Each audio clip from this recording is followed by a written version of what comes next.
चौथी पास राजा। किस किस ने सुनी है ये कहानी? इस कहानी का महात्म्य है कि इस कहानी को जितनी बार सुनोगे, जितनी बार सुनाओगे, उतनी भगवान की कृपा आपके परिवार के ऊपर बरसेगी। इस कहानी का जितना प्रचार प्रसार करोगे, उतना देश की तरक्की होगी, उतना समाज की तरक्की होगी। तो जिन लोगों ने कहानी सुनी है वो भी बड़े ध्यान से दोबारा सुनना, अच्छे से सुनना और इसका खूब प्रचार प्रसार करना। यह कहानी एक राजा की है, एक चौथी पास राजा की कहानी है, एक अहंकारी राजा की कहानी है, एक भ्रष्टाचारी राजा की कहानी है। आप लोगों ने राजा और रानी की कई कहानियां सुनी होंगी। इस कहानी में राजा तो है, रानी नहीं है।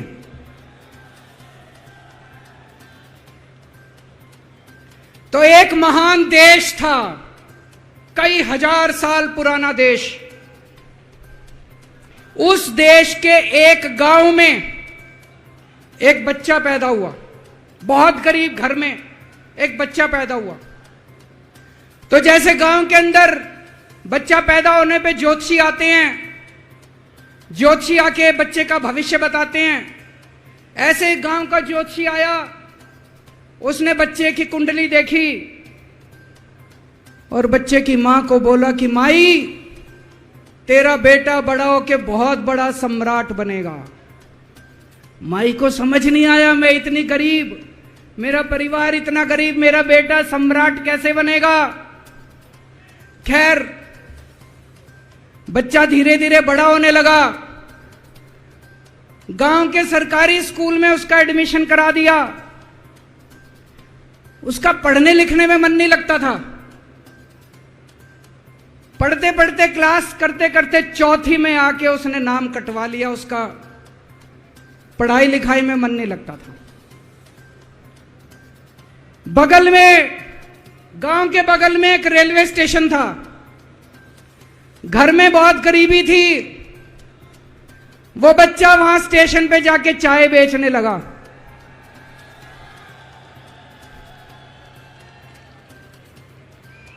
चाय बेच के अपना गुजारा करता था। वो भाषण बहुत अच्छा देता था, बचपन से ही बड़ा अच्छा भाषण देता था। गांव के लड़कों को इकट्ठा कर लेता और भाषण देना चालू करता। धीरे धीरे आसपास के गांव में फैल गया कि यह बच्चा भाषण बड़े अच्छे देता है। आसपास के लड़के भी इकट्ठे हो गए और जो मर्जी टॉपिक हो भाषण देना चालू कर देता था और रुकता ही नहीं था, घंटों घंटों तक भाषण देता रहता था। बच्चा बड़ा हुआ। ज्योतिषी ने कहा था बड़ा होके बच्चा उस महान देश का सम्राट बन गया। लेकिन राजा तो अनपढ़ था, उसे तो कुछ आता नहीं था। अफसर आते, उस अनपढ़ राजा से जहां मर्जी साइन करा लेते, जहां मर्जी जो मर्जी साइन करा लेते।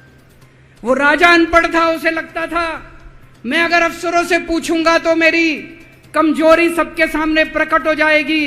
अफसरों को लगेगा मेरे को कुछ आता नहीं है। अफसर जो मर्जी लेके आते थे वहां साइन कर देता था। वो धीरे धीरे पूरे देश के अंदर फैल गया कि राजा अनपढ़ है, राजा अनपढ़ है। राजा को बड़ा बुरा लगने लगा। तो राजा ने कहीं से एक फर्जी डिग्री का जुगाड़ कर लिया। एक फर्जी डिग्री का जुगाड़ कर लिया, एमए की डिग्री का। और राजा बोला मैं एमए हूं। पर सच्चाई तो पूरे देश को पता थी, राजा तो अनपढ़ था। धीरे धीरे राजा अहंकारी भी होता गया। अहंकारी राजा और ऊपर से अनपढ़। जो मर्जी उस राजा के पास जाता और राजा से कुछ भी पास करा के ले आता। एक बार कुछ लोग गए, राजा को बोले जी नोटबंदी कर दो, नोटबंदी करने से भ्रष्टाचार खत्म हो जाएगा, आतंकवाद खत्म हो जाएगा। राजा को कुछ समझ नहीं आया, राजा की खूब चमची मारी उन्होंने नोट। राजा ने एक दिन शाम को टीवी पे आके 8 बजे नोटबंदी कर दी। पूरे देश का बेड़ा गर्क हो गया दोस्तों। लंबी लंबी बैंकों के सामने लाइनें लग गई, कई लोग मर गए, दुकानें बंद हो गई, रोजगार बंद हो गए, बड़ी बड़ी इंडस्ट्री बंद हो गई, पूरे देश का बेड़ा गर्क हो गया। फिर एक दिन कोई आके बोला जी 2000 का नोट ले आओ। राजा 2000 का नोट ले आया। 4 साल बाद कुछ लोग आके बोले जी 2000 का नोट बंद कर दो। राजा ने 2000 का नोट बंद कर दिया। राजा को अक्ल तो थी नहीं, बेवकूफ था, अनपढ़ था। कभी 2000 का नोट चालू करता था, कभी 2000 का नोट बंद करता था। एक बार कुछ लोग आके बोले जी ये किसानों के कानून बना दो, इस कानून से किसानों का भला होगा। राजा ने कानून बना दिए। पूरे देश के किसान सड़कों पे उतर आए। 750 किसान मर गए आंदोलन में, और 1 साल के बाद राजा को वो तीनों कानून वापस लेने पड़े। एक बार उस देश के अंदर बहुत बड़ी महामारी फैल गई, चारों तरफ महामारी फैल गई, लोग मरने लगे। किसी ने आके बोला जी थाली बजवाओ तो देश ठीक हो जाएगा। तो राजा ने पूरे देश में थाली और चम्मच बजवा दिए। महामारी तो नहीं बची, महामारी तो फैली रही। किसी ने आके कहा जी डॉक्टरों की जरूरत पड़ेगी, दवाइयों की जरूरत पड़ेगी, इंजेक्शन की जरूरत पड़ेगी, तब महामारी रुकेगी। राजा अपने दोस्तों का बड़ा ख्याल रखता था। उसके दोस्त थे। एक दोस्त ने 10,000 करोड़ रुपए चोरी कर लिए, राजा ने उसको देश से भगा दिया। दूसरे दोस्त ने 20,000 करोड़ चोरी कर लिए, राजा ने उसको भी देश से भगा दिया।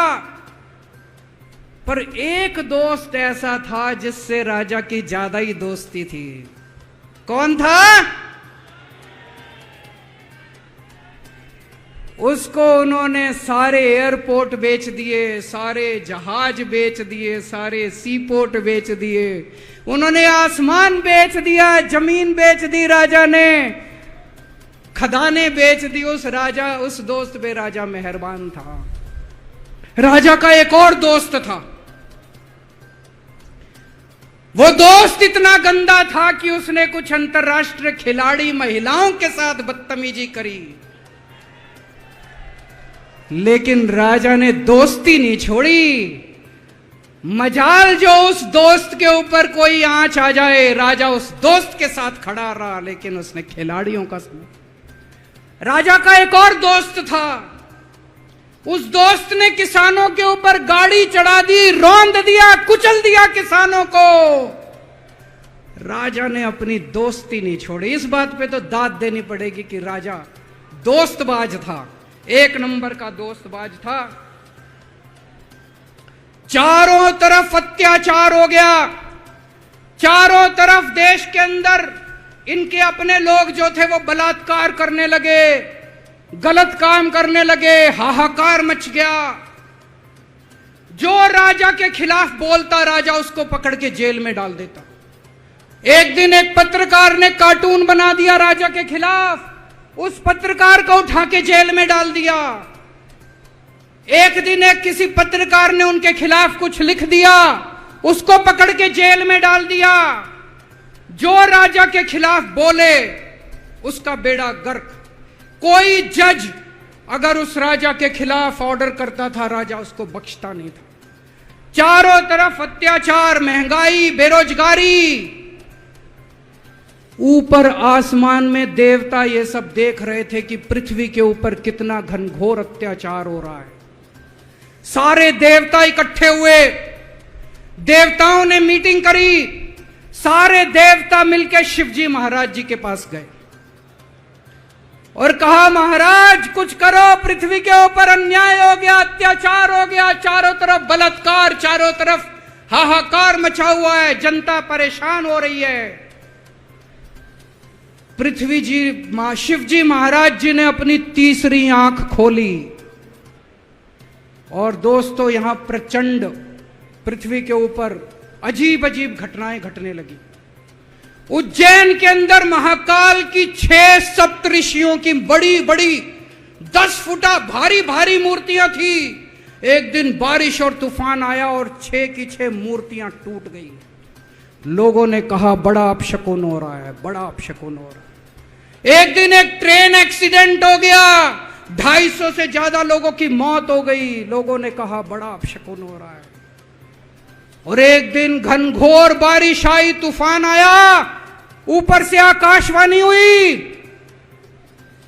सारे देश की जनता को भगवान ने कहा कि आप महान देश के लोग हो, क्या कर रहे हो, उठो, खड़े हो जाओ और इस अहंकारी राजा के खिलाफ सब लोग मिलकर आवाज उठाओ। भगवान आपके साथ है। और उसके बाद दोस्तों सोई हुई जनता जाग गई और 1 साल के अंदर उस अहंकारी राजा का राजपाट जनता ने उखाड़ के फेंक दिया। और उसके बाद वो महान देश दिन दूनी रात चौगुनी प्रगति करने लगा। ये कहानी बड़ी पवित्र कहानी है। इस कहानी को सुनने से और सुनाने से परिवार का, समाज का और देश का बहुत भला होता है। इसे ज्यादा से ज्यादा शेयर कीजिए, ज्यादा से ज्यादा लोगों तक पहुंचाइए ताकि ज्यादा से ज्यादा लोग इसे सुन सकें, इसे समझ सकें। अंत में आपसे एक ही विनती है, अगली बार वोट डालने जाओ तो ऐसे आदमी को वोट डालना, ऐसे आदमी को प्रधानमंत्री बनाना जो कम से कम इतनी तो समझ रखता हो कि 2000 का नोट कैंसिल करना है कि चालू करना है।